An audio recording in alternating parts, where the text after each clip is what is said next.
Welcome to Chillin' 101. We hope this video helps. You start by confirming prerequisites. Your Upwork account is active and your primary email is verified. Once done, decide whether you are linking a client, freelancer, or agency account because each path uses different menus. Make sure you have government ID, payment method, and any business details ready. This prevents interruptions during verification. Now open Upwork, sign in, and navigate to the profile or settings area.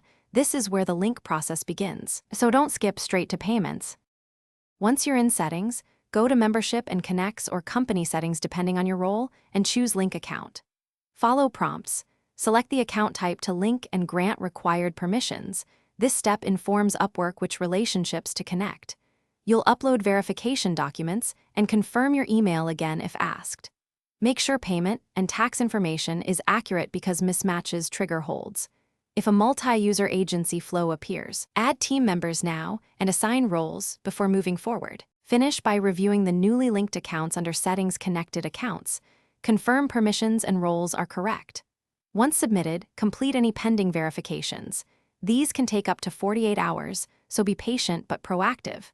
If you see errors or the link fails, clear your browser cache and try again or attempt another browser or private window.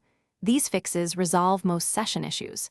If problems persist, contact Upwork support with screenshots and transaction ID so they can trace and resolve the hold quickly. Thanks for watching. Consider subscribing if we helped you.